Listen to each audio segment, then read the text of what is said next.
Ok, salut tout le monde. Aujourd'hui, on est samedi, il est 17h30. Littéralement, je viens de finir ma séance de sport ce week-end. Donc, on essaie de reprendre globalement les forces, l'énergie pour la semaine prochaine en termes de trading globalement.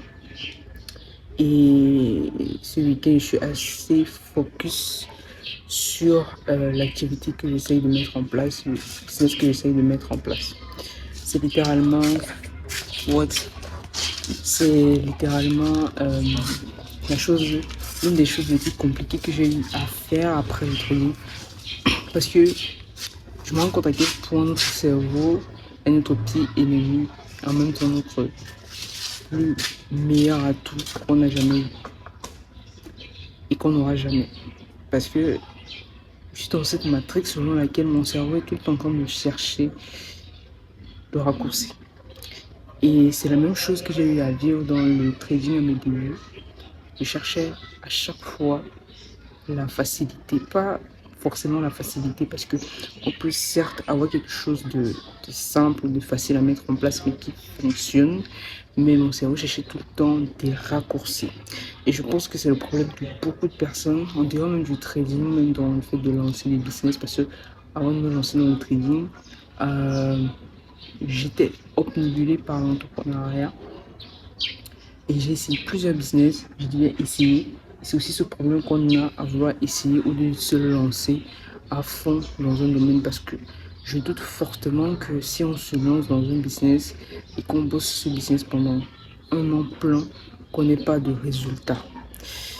Justement, notre cerveau veut tout le temps des raccourcis et j'ai déjà l'idée de mon business, j'ai déjà même peaufiné l'offre, tout. Mais il me faut valider en fait mon offre.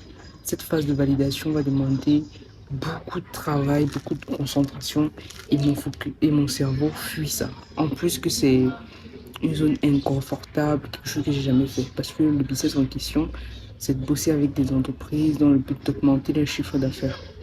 Et quand je dis augmenter leur chiffre d'affaires, on va devoir travailler sur l'acquisition clients, redéfinir leur offre, redéfinir aussi le système de conversion pour qu'ils puissent convertir le plus de prospects. Si par exemple le pourcentage de conversion était de 5%, pouvoir remonter, aider aussi à beaucoup d'entreprises ici en Afrique, au Cameroun principalement, qui n'ont même pas de données. Donc le but globalement, l'offre globale ou la vision globale de mon business, c'est d'aider des entreprises à doubler, tripler, voire quadrupler leur chiffre d'affaires grâce à l'amélioration des points essentiellement importants dans le business. Parce que beaucoup de gens aujourd'hui dans le business sont orientés marketing, publicité, Facebook Ads, sortie des vidéos, aucune marque, aucun branding n'est réellement travaillé. Il y en a qui le font, mais il y a des points que je trouve que c'est important de corriger. Vu que c'est quelque chose que j'ai jamais fait, ça me demande de sortir de ma zone de confort et de bosser sur des choses que j'ai jamais fait en fait. Il y a ce côté de tu ne maîtrises pas la compétence, tu es encore débutant, tu as un gros truc devant toi. Et c'est la même chose que vous avez quand vous commencez le trading ou bien quand vous avez déjà même débuté dans le trading. Vous avez l'impression d'être perdu parce que le truc il est gros comme ça, vous ne savez pas par où commencer. Et du coup, directement, votre cerveau cherche des raccourcis. Et je pense que j'ai eu à chercher tous les raccourcis possibles. Je suis passé par des choses et j'ai perdu énormément d'argent. La leçon que j'ai retenue, c'est que les raccourcis te font perdre de l'argent. Mais ton cerveau va toujours te faire croire que tu vas gagner beaucoup.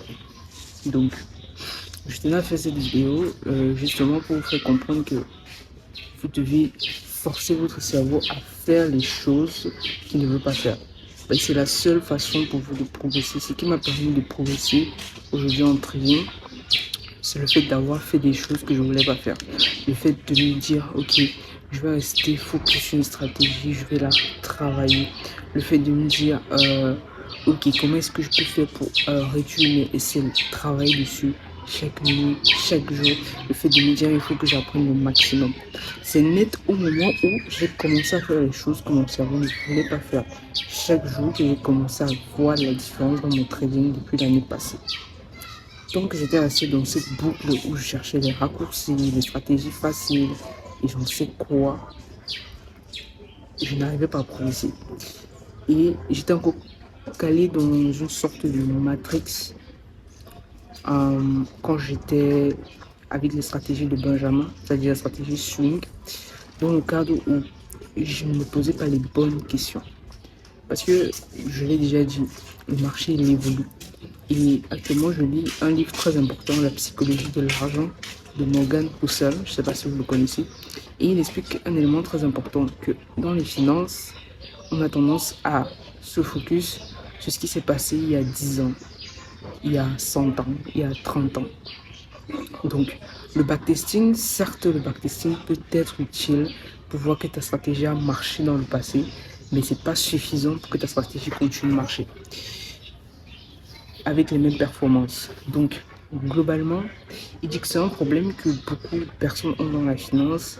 Ils pensent que la finance, c'est comme la science. Ils pensent que la finance, c'est comme la médecine. La médecine, il y a des choses sur lesquelles on se base depuis 1800, depuis 1700, qui aident jusqu'aujourd'hui dans la médecine, dans la science de manière générale, dans les mathématiques. Même il y a des théories, il y a des théorèmes qui ont été développés depuis des centaines d'années qu'on continue à utiliser jusqu'à aujourd'hui. Et malheureusement, on n'a pas encore eu à trouver un contre-exemple à ces théorèmes. Sinon, on devrait déjà les trouver et potentiellement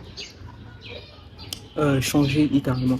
Ou définir encore un nouveau contexte, parce qu'en mathématiques, tout dépend du contexte dans lequel vous êtes. Par exemple, tout ce qui s'applique dans un repère orthonormé ne s'applique pas dans un repère cubique, ni dans un espace vectoriel. Bref, je vous fais un peu un coup de maths, globalement. Donc, forcez votre cerveau à faire les choses que vous ne voulez pas. Parce que c'est dans les choses que vous ne voulez pas que vous allez progresser. C'est un confort extrêmement important. Raison pour laquelle on demande aux gens de traquer. Pensez que faire traquer. Moi, je me suis rendu compte que traquer son journal, traquer son trading, c'est la chose la plus facile. La chose la plus difficile à faire, c'est de tirer connaissance de ton tracking. Raison pour laquelle j'insiste beaucoup à vous dire que oui, vous devez traquer vos trades, vos performances.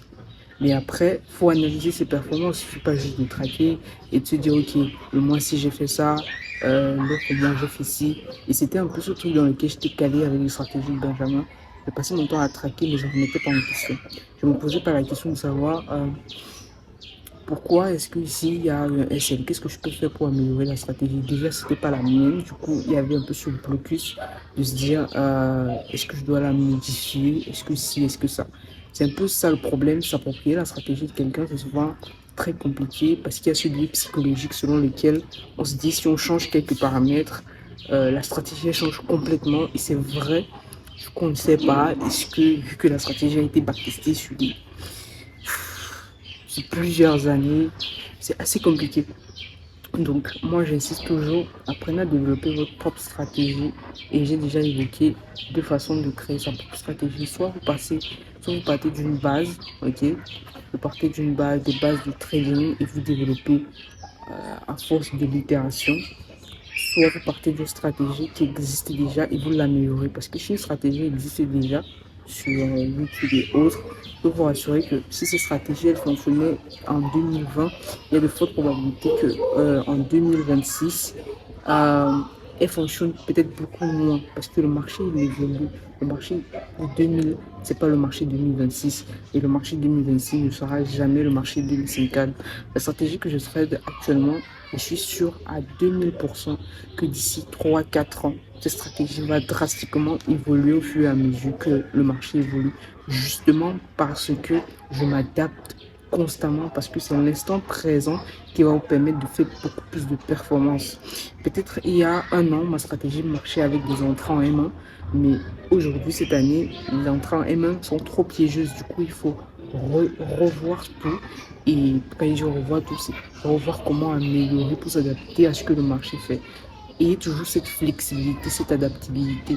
Raison pour laquelle j'insiste toujours en disant que les traders discrétionnaires et qui maîtrisent vraiment ce trading discrétionnaire vont généralement faire plus d'argent que les traders qui font que de la mécanique. parce que la mécanique reste figée dans le temps. Elle n'évolue pas avec le marché. Voilà ce que je voulais vous partager. Là, je vais prendre ma douche. Je vais continuer à bosser sur mon business. Ce week-end, c'est full business. Justement parce que ma stratégie trading, actuellement, elle ne me demande que 1 heure par jour. Et pour traquer, c'est pas compliqué. Donc, il n'y a pas grand chose à faire. Et du coup, mon temps libre, je préfère le mettre dans le business et appliquer toutes les choses que j'ai compris dans le trading, dans le business pour me permettre de beaucoup plus évoluer au lieu de tourner en rond comme j'ai eu à tourner en rond il y a plusieurs années. Voilà. Donnez-vous la force et le temps de forcer votre cerveau à faire les choses qu'il n'aime pas. C'est la seule façon pour vous de progresser. Voilà, c'est ce que je voulais vous dire. Prenez soin de vous et préparez-vous pour la semaine. On se prépare pour la semaine prochaine en termes de trading. Et je veux aussi soulever un point. J'avais aussi ce problème avant de vouloir combler mes temps vides avec d'autres stratégies de trading. C'est un truc que j'ai souvent comme réflexe. Mon cerveau me dit souvent, mais bah tu peux gagner plus, il suffit que tu développes d'autres stratégies. J'avais eu à essayer ça il y a plus d'un mois. Et je me suis rendu compte d'un truc. Vaut mieux tu te focuses sur une stratégie, tu l'aiguises tellement qu'elle devient extrêmement puissante pour te permettre de gagner énormément sur les marchés. Et après, tu pourrais te diversifier. C'est le même principe que je pense dans le business et c'est même fortement vu dans le business. On impose beaucoup aux gens d'être vraiment sur un créneau, sur un seul secteur, pas d'être à gauche, à droite et d'être tellement bon dans ce secteur afin de pouvoir se diversifier après. Voilà. Donc on se retrouve à la prochaine vidéo. Prenez soin de vous. Ciao.